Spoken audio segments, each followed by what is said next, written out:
you've done work and you're establishing a change in potential energy.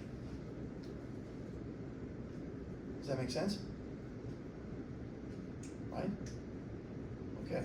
So what you are doing then is you're relying on the charges to,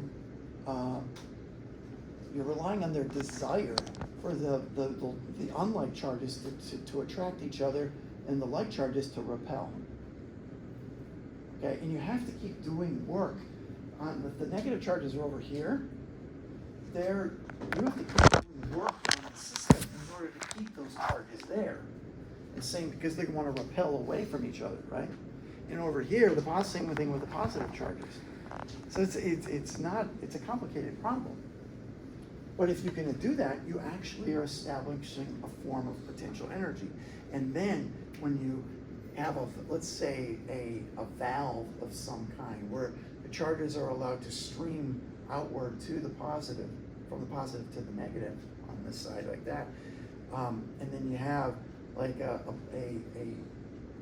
proverbial wheel that spins as the charges pass by, you're actually creating a situation not unlike water flowing down a hill. Yeah. What is doing the work? Well, that's what we're going to get to after the test. Okay? We're not going to worry about that until we get to the actual description of power supplies and batteries. Okay? Because it depends on what technology you're using to do that. But the power supplies, like in the lab, for example, there's a series of transformers and so forth in there that actually do that process. Okay? A battery, it's an electrochemical process. Yeah, it's got I'm sorry? nothing. Okay. Yes, sir. So this is only for negative charges No, it can work for positive too. because they're going in opposite Yeah. directions. Yeah, if you force a negative charge into a group of negative charges, you're establishing a greater potential energy. Let's say you have like a negative plate, right, and a positive charge next to it, Then it's in equilibrium. then it becomes kinetic energy. No, it just sits there. It's not going to move. You have to do work to move it. We're in statics. Okay? Make sense? All right. So this is this idea here of, basically charge separation and then doing work against that collection of charges basically sets up a higher and higher and higher potential energy. So the more charges that don't want to, the more positive charges you push into the corner over here, the greater the potential energy increases because none of those positive charges want any of the other positive charges to be there. So they're all trying to move away from each other, but they can't. Okay? And so this is effectively the potential energy that we're talking about. Okay? So the mechanism here is actually essentially, if we divide, this is all based off of the force right here. It's all based on the force. But what if I were to divide this entire mess by one of these charges? Let's say we divide by Q2. Work divided by Q2.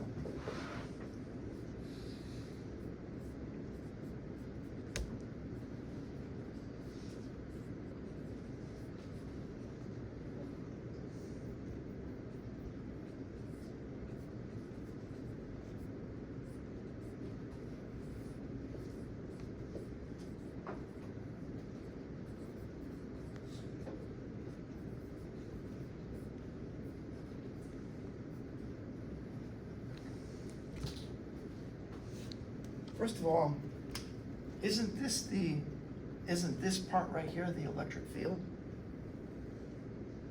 This is the electric field.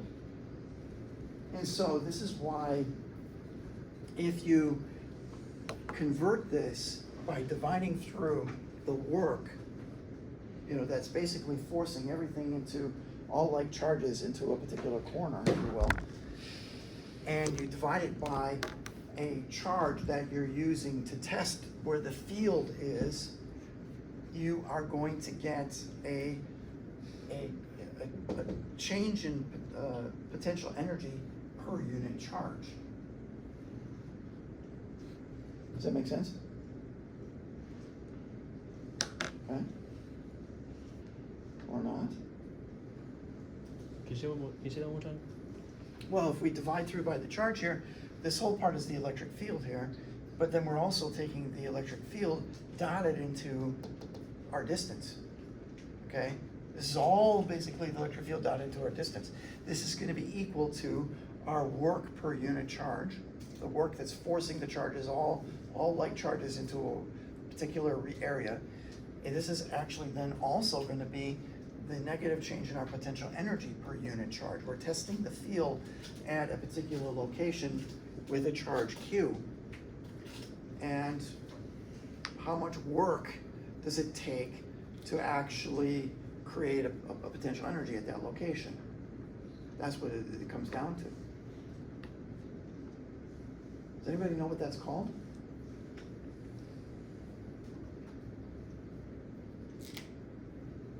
Voltage.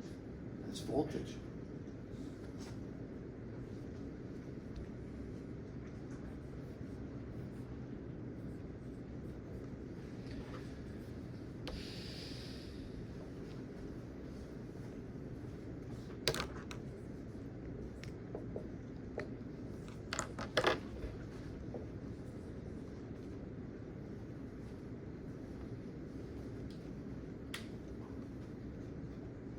That's voltage. There's a certain amount of advantage here, okay, with voltage. First of all, voltage is a scalar value. As we saw in lab on Monday, or last week, sorry, not Monday, last Monday, voltage is also a scalar field. It has a continuity to it that can be mapped out very much like a contour map indicating elevation of a particular region on the surface of the earth. Okay? There's a certain continuity that goes with it. And so this is essentially our voltage basically here, but it's our electric field is the established entity, if you will, for which we are doing work against. We're actually doing work against the field to establish a voltage. Okay, when you do work against the field, you establish a voltage. When you do work against the force, then it becomes a potential energy, or change in potential energy. And here, it's still a change. It's still a change in voltage here. It's still a change in voltage. Okay? Everybody understand? It has to be a change. It has to be a change. So when you measure voltage on a multimeter, you have to have two wires. You have to have two wires. You have to have one based on what your ground is and where the voltage measurement actually is.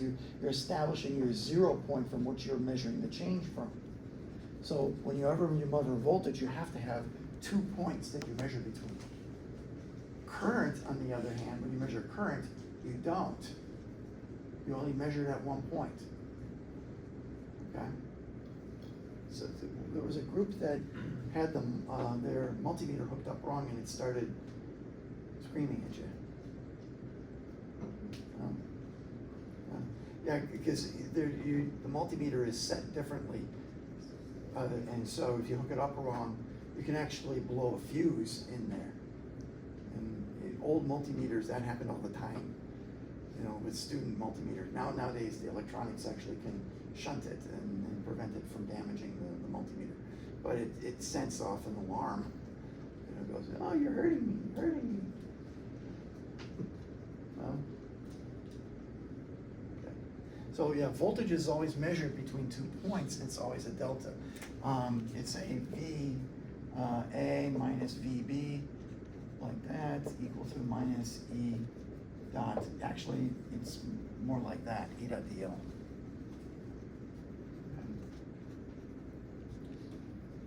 DL is the path that you trace through the electric field when you do work. So, let's say we'll use David's example here of two parallel plates.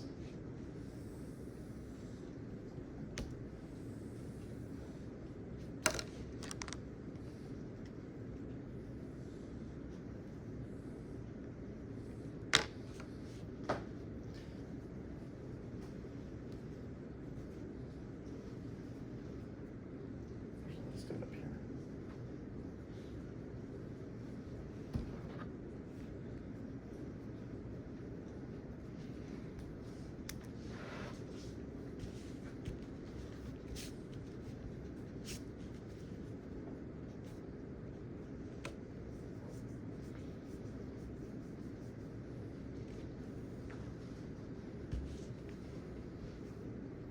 So here we have an electric field that is coming down like this.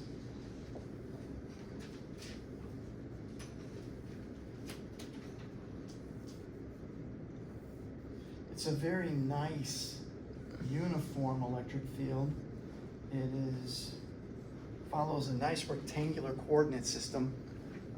So we have we can establish a nice, fairly easy mathematical relationship here. And what we're gonna do here is we're gonna have our positive charge, which is right there, which is where it wants to be. The positive charge wants to be at the negative plate. And we're gonna do work on it. And we're gonna move it all the way up to here.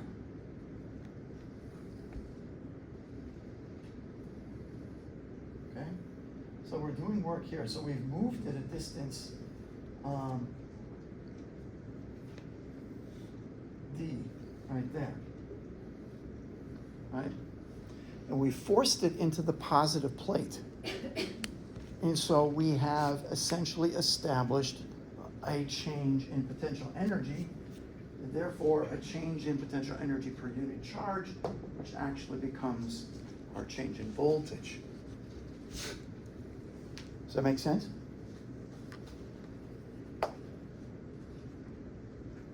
That's what it is. Okay? So the voltage is tied to the electric field.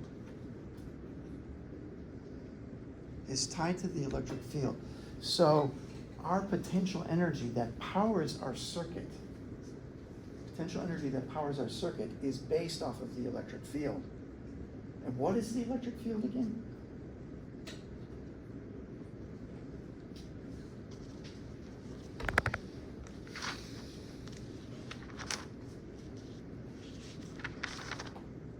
Some of you have the look on your face like, I could have been having fun this summer.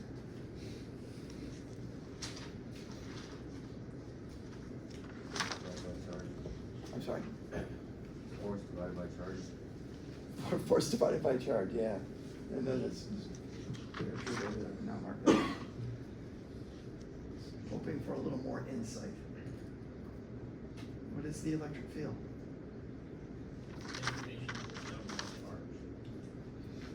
By a positive charge, right? Yeah. Yeah. That's the way we assign it. Negative charge, we would take, it comes in, right? So, yeah, it's this information somehow, this broadcast, somehow this information seems to have a potential energy that's associated with it. Yes? So, for DL in the second, integral, where's the L come from? I might have missed that. I just made R into L. Instead of R being a distance R, I made it length L. So it's kind of like, instead of a radial thing, we do a length? Yeah, it's just an arbitrary length. Okay. Sometimes you will see it as DS Oh, okay. also. DS is